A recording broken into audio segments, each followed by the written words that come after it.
Здравейте! Днес отговарям на молба на един от зрителите, който или която помоли да направя видео за психопатите.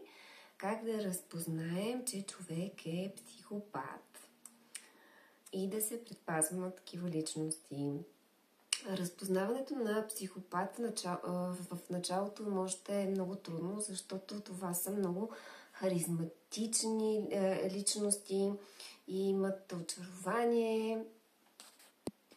Важно да се каже, че не можем ние сами да определяме хората дали са психопати. Това се определя от специалисти, но за да се предпазваме в живота, е хубаво да знаем какво да наблюдаваме и за да можем да се предпазваме. Имат си специфични черти, както нарцисистите и всички други личности, по които може да се разпознаят. Преди всичко, за да се предпазим от такива личности да навлизат дълбоко в нашия личен живот, доколкото ни е възможно, защото някои от тези хора нямат мярка и не можем да се предпазим, колкото и да не си искам, но това са границите. На първо място, вие, за да предпазите себе си в живота, ако се научите и имате силата да живеете живота си през силни граници, т.е. да вземете една защитна позиция в живота си за себе си и да наблюдавате всеки като опознавателно да наблюдават хората, за да можете да си правите изводите докъде може да ги допускате в живота си и доколко е безопасно. Затова трябва да имате една силно изградена личност на защита. И това са границите. Това първо за вас. Защото, да кажем, специфични характеристики за всякакви типове хора с различни характеристики, които се отразяват зле в контакт с вас, няма да е достатъчно, ако вие не знаете как да се предпазвате. А предпазването е чрез дистанция, леко по леко опознаване на хората, които навлизат в живота ви и допускане да не сме лесни за така да купуваме лесно присъствието на хората в живота си, т.е. да се очароваме лесно. О, колко харизматичен човек, о, колко забавен човек, о, колко интелигентен човек, о, колко знаеш човек. И всички тези характеристики, може за тях да се крие един зъл дух, който се е вселил в човешкото тяло, докато обитава земята, и ние да бъдем рязко кастрирани, рязко срязани, рязко наранени. Затова, за да можем едно пораснало поведение на човешката психика е да се предпазвате. Да не отивате, веднага с нови запознанства, парове, заведения, работа и навсякъде. Всичко това започва още от самото начало, когато са ни поставят в детски градини и ние имаме достъп до всякакви хора и ние сме с отворени сърца и с отворени всичко, чакри и така нататък, и аури, и се срещаме с всякакви други индивиди. Оттам после в училищата, тинейджерските години, ние нямаме препускливост. Нямаме пропускливост за това кой да навлиза в живота ни и кой как ще ни повлияе. Особено ако не сме имали грижовни родители, което 90% за жалост е факт. Че повечето са така, защото не че иска да наранява децата си, но повечето хора не знаят от какво се нуждаят на различните етапи от живота си техните деца и не го предоставят. Това е така. И заради това ние навлизаме в пряки контакти с очарователни личности и с наивността си можем да бъдем опарени. Така, по същество. Първо, както казахме, това е повърхностен чар. Тези хора могат да бъдат харизматични, убедителни, уверени, много симпатични в първоначалните взаимодействия. Червеното знаменце е, че този чар е повърхностен и може да изглежда като прекалено хубаво, за да е истина. Нещо не седи във вас като хората и всъщност да крие липса на емоционална дълбочина. Второ червено знаменце, това са патологични лъжци. Те често са измамни и манипулативни, лъжат без да им мигне окото и измислят сложни истории, за да манипулират другите и да получат това, което искат. Лъжите често се разкриват, но човекът, който е с психопатично състояние, не изпитва вина, разкаяние и дори може да продължи да лъже въпреки доказателствата за това, че са хванати в лъжа. Трето червено знаменце е липса на емпатия. Както при нарцисистите, това е дълбоката им липса на емпатия. Те се борят с това да разберат другите и да се грижат за чувствата на другите. И може да имат вид на студени и безразлични личности и да не ги интересува страданието на другите. Просто не ги засяга. Те може да участват в поведения, които нараняват другите и отново да не показват никакви признаци на вина или на разкаяние. В повече случаи, когато психопат иска нещо да постигне, има някаква нужда, те не съчитат чувствата на другите и в това нямат отношение към външния свят и заради това те могат лесно да нараняват без да изпитват абсолютно никаква вина. Следващото червено знаменце е грандиозно самочувствие, завишено самочувствие. Те често изпитват повишено чувство за достоинство и за значимост и вярват, че превъзхождат другите и заслужават специално отношение. Това може да се прояви като арогантно отношение, постоянна нужда от възхищение и утвърждаване. Следващото червено знаме е импулсивност и липса на отговорност.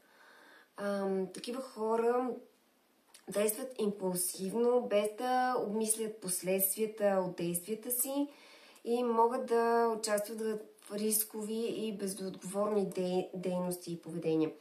Често нарушават закони и не поемат отговорност за действията си и вместо това обвиняват другите хора.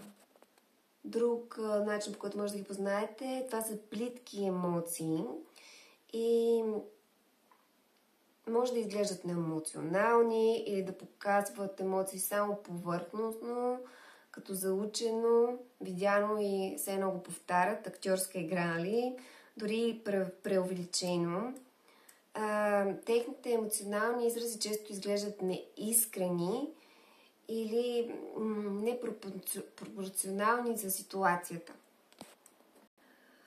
Следващото червено знаменце е манипулативно и контролиращо поведение. Те са много добри в това да манипулират другите, за да постигнат целите си. Те могат да използват чар, измама, сплашване, за да постигнат това, което искат и да контролират хората около себе си. Връзките с тях се чувстват едностранчеви, където психопатът иска да контролира и винаги контролира, а другите се чувстват използвани и експлоатирани. Не поемане на отговорност Значи, психопатите рядко признават вината си или поемат отговорност за действията си. Те често рационализират поведението си или прехвърлят вината върху другите. Те могат да отрекат да са постъпили неправилно в дадена ситуация, дори при неправомерно, дори при доказателства и рядко се извиняват искрено. Друго червено знаменце е липса на дългосрочни цели. Психопатите често имат ограничена способност да планират бъдещето. Техните цели обикновено са краткосрочни и фокусирани върху незабавно удовлетворение или върху някакъв личен интерес. Те могат да сменят работата си непрекъснато или връзките си и да нямат видима посока или цел. Психопатите може да се борят да контролират своите импулси и да проявяват, да не могат да проявят поведенчески контрол. Това може да доведе до агресивни излици, престъпно поведение, може да имат история на битки, конфликти, правни проблеми и заради неспособността си да управляват своя нрав и поведение.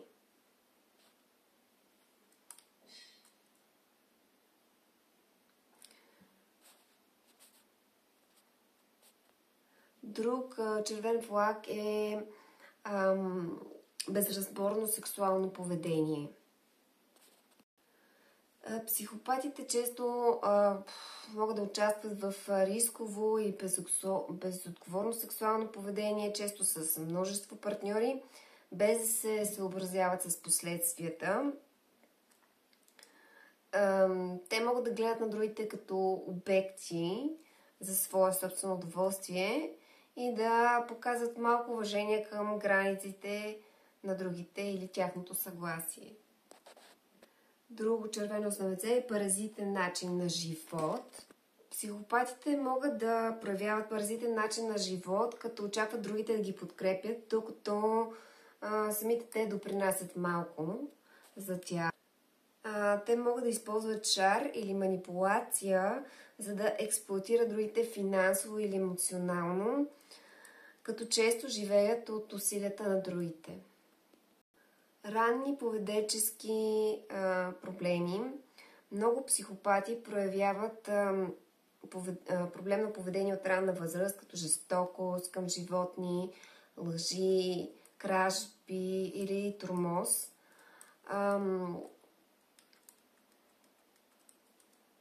Нямат способността да формират, друг червен знак е да формират дълбоки емоционални връзки.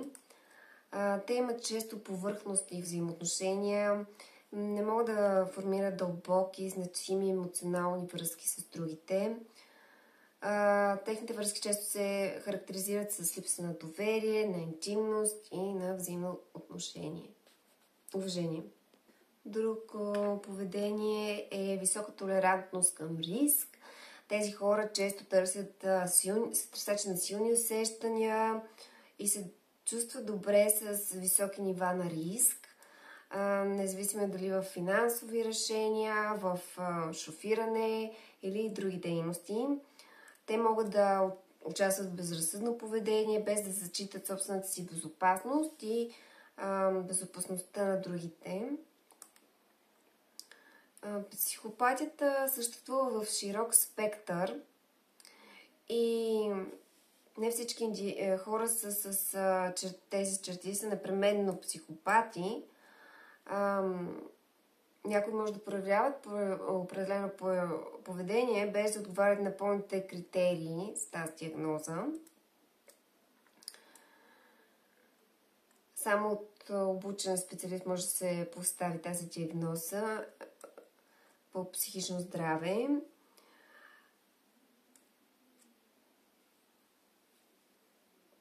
Значи пак поставяне на граници, търсене на подкрепа от професионалисти, ако имате близък контакт с такъв тип човек.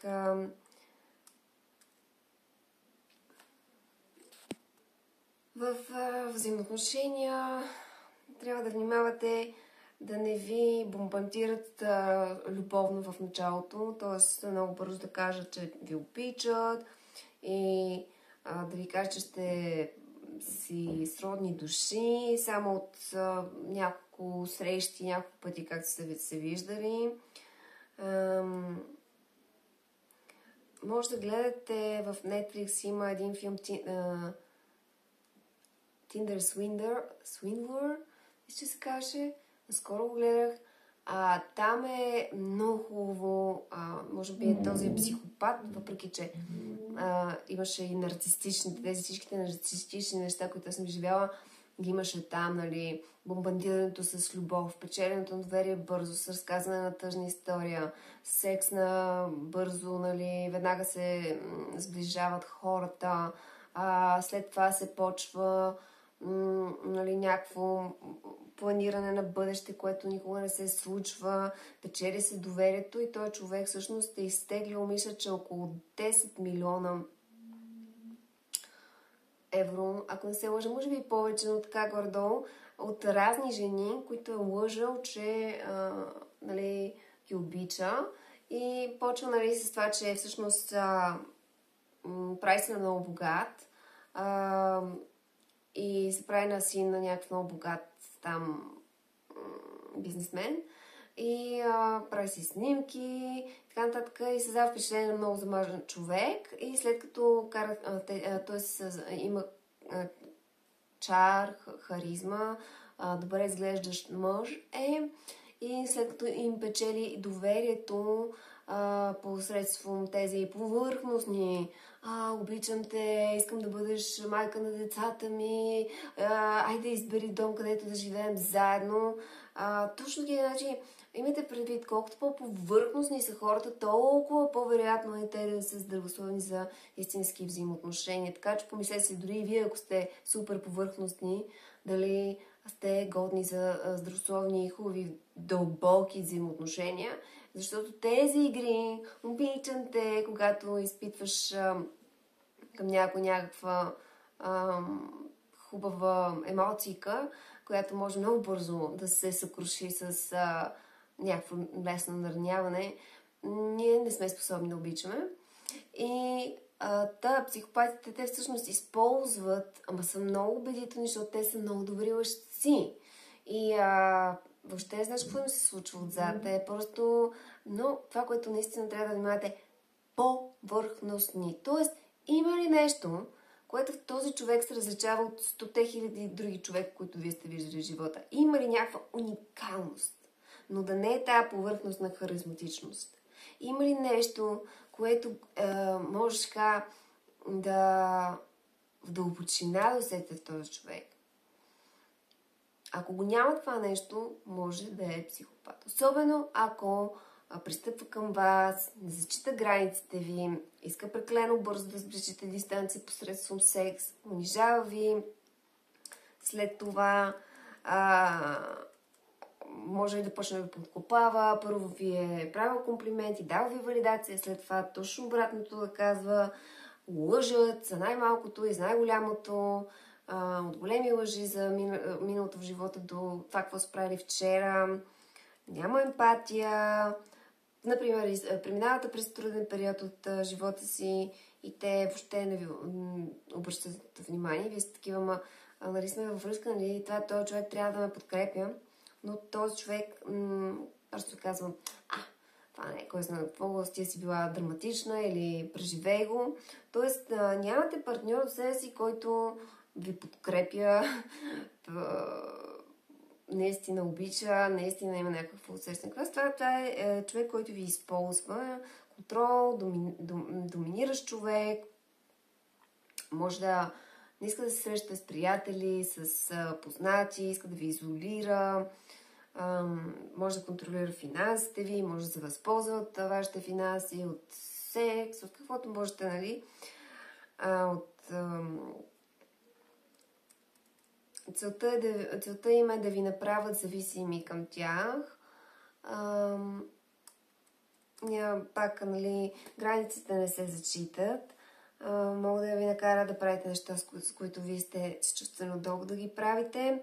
Те тестват границите лека по лека, т.е. искат да видят тук те можете да стигнат, почват с малкото и вие неусетно можете от лоялност към тези нелоялни хора да стигнете до едно ниско ниво на съществуване и духът ви да тотално да бъде унищожен, т.е. духът ви не е вашето усещане за аз, да бъдете унищожени от такъв сорт човек. Всъщност, те лека по лека ви унищожават чрез то като някакъв вид токсичен наркотик. Той е токсичен човек, токсично поведение и вие лека по лека се разболявате, чувствате се незадоволени, неудовлетворени, неподкрепени, самотни, самочувствие се подронва. Това всичко е идея, за да можете вие да бъдете под хлопака на тези токсични взаимоотношения, които не се базират на реципрочност, на възвръщаемост. Тоест, там няма никой, който да го е грижа за вас. Там има просто една кухина, заета от един демон, наречен психопатия. И това е, всъщност, тялото на човек се обитава от демони. Вие си имате работа с демони и от време на време може да виждате проблясци на някакви човешки признаци на човешко отношение, но те са краткострайни, защото психопата всъщност има в себе си присъствие на демонична сила, която го кара да продължава да натиска в посока, където да наранява другите. Емоционално отдръпване, ако вие правите нещо, което този човек не харесва, те изведнъж стават дистанцирани, студени, мълчанието ви се дава, нали, замълчават си за дълго време, за да ви накара да се чувствате неудобно, да се получи едно такова чувство на репресия, на такова на потисничество. И как да се чувствате несигурни, с чувство за тревожно и ожесточено да се борите да възвърнете тяхното одобрение, тяхното към вас хубаво отношение или близост или ласка, ако има въобще. И това създава един цикъл, в който вие непрекъснато се опитвате да ги накарате да се чувства добре, да им угодите, за да не предизвиквате тези ситуации, където се отдръпват, нали, което то става като наркотично поведение. Отново, ние травма свързваме се травмично с този човек, където кофти отношението е заложено, за да ни накара да се чувстваме слаби, за да можем да почнем да тичаме срещу, нали, да се доказваме, за да можем да изречем отново ласка, хубава дума, добро отношение за малко. Но после човека винаги си измисля начини, по които отново да ни подкопае, защото ние не сме перфектни и когато сме в токсични отношения, най-лошото от нас излиза реално, защото ние не можем да бъдем в уязвимост, безопасност, да бъдем най-добрата си версия, т.е. ние самите ставаме нисковибрационната си част, започваме да се пребиваваме там, ако сме в такива токсични отношения, защото те не предразполагат високовибрационна среда на радост, на веселие, на ласки, на подкрепа, на свободно изразяване, на автентичност, на разгръщане на потенциала един на друг. Те не предразполагат това. Те предразполагат един похлопак, в който вие малко по малко се сготвяте и те ядат от вас и от вашата енергия. негативна, положителна, всичко и трябва да насочим към тях, колкото повече, толкова по-добре. Да, могат, ако те наранят вашите чувства или направят нещо лошо, могат да го обърнат към вас, че е ваша вината, защото сте прекалено чувствителни или да ви обвинят, че вие сте били причините на този проблем.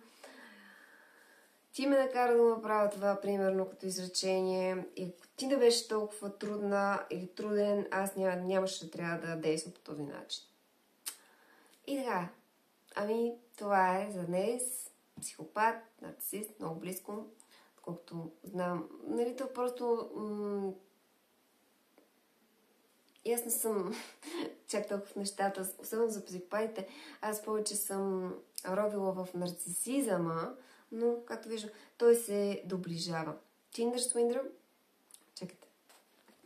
И като гледах този документален филм Tinder Swindler или какво беше за този нарцисист или психопат, който е измамил много хора, всъщност много ми напомни на миналата година, където на мен ми се случи да работя за много кратко време за един чужденец от Испания. Говореше се за испанец, но една приятелка после се обади и каза, че всъщност е аржентинец, но той мене е за известно, да работя за него и трябваше да ми плати. Когато ми изпрати парите, се оказа, че това е лъжа. А и преди това някакви много странни неща се случваха. Последния ден, в който аз работех, изгърмя ми, компютър ми се беше супер много нагрял. Аз му бях дала супер много информация, защото съм много наивна, както съм. С жалост. И когато му се обади да му каже, че парите, които ми е изпратил за работата не се, нали, този фалшив чек, нищо не става, и той започва да казва, аз съм ти ги пратил, това си твой проблем. Аз казвам, да, обаче аз не знам какво да направя. Вика, аз съм ти ги пратил, ти какво да... И той почна да ескалира и да ми се кара, да ми вика и да направи една града, в която аз повече нямаше как да мина от среща и да се защита. Той просто обърна всичко срещу мен. И аз се почувствах супер беззащитна. И, нали, както той е градил с мен някакво чаровно такова отношение, на приятелско, на хихихахо. Изведнъж всичко се обърна. И аз осъзнах, че това е загубена кауза. И колкото повече чувството беше все едно една стена ти се слага пред теб и няма вече никой там от среща. Това, което ти се сблъсква с този човек преди това, е било маската и излиза наяве, че ти всъщност си имал работа с мошенник и измамник. И в този филм, документалният Tinder Swindler, е също там по същия начин този мошенник, който говори на жените, колко ги обича, даже по едно и също време на същите жени, едни същи снимки, едни същи съобщения, после нали вече като са се събрали тези жени и изплащат дълговете си, защото това не са богати жени, те теглят кредити, теглят спестяването си за този психопат, за да си живее лачен живот и да си пътува по самолети, по носа пътешествие и по най-скъпите хотели в Европа, а всъщност е толкова кух, защото само това прави и така живее, като някакъв много гнусно. Както и да е. Гнусно. Това е най-нищожното съществувание, което може да съществува, но ето това е. Мошенни си колкото искаш. Там, когато онези жени нали, вече разбираха, че са измамени и той всъщност знаеше, че вече нещата се приключи, по същия начин обръщаше нещата и почнаше да им вика и им казва, това не е моят проблем, ти си го направи, ти сама си го направи, айде това, и край. Тоест, те са мили, учтиви, всяки такива мазни.